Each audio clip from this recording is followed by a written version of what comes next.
Yes, and that is why I gave Cynthia all those books, because of that poem, Sleeping with Books. I thought, well, she must read an awful lot if she's sleeping with books. So I think I must have given you about 25 or 30 books. Yeah, and I know she's enjoying them. Anyhow, she is also on the 16th of October. She's going to be at Cat Musings, which she'll be featuring there, which is at 712 12th Street in New West.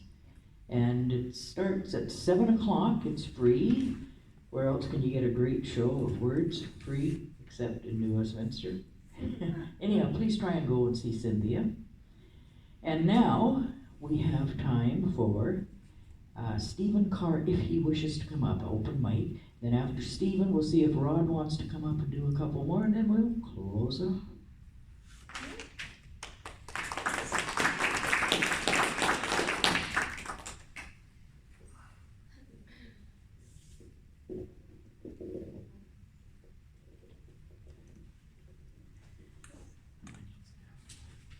Okay, can you hear me okay? Yeah.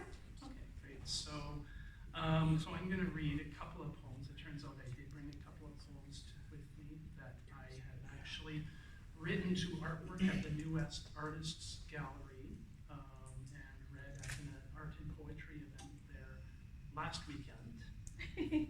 And so I'm just going to read these two, and these two also. These are also two that I think may end up in my book.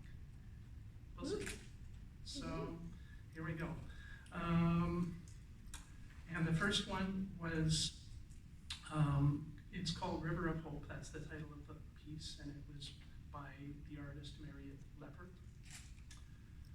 River of Hope.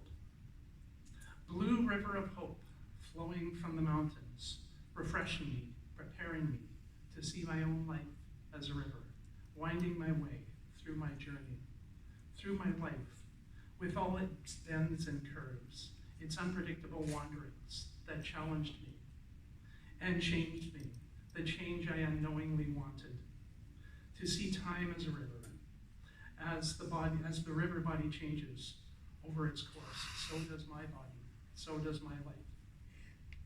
The river starts as a trickle in the mountain and grows, changes, expands, meets challenges until its end, and so is called the River of Hope.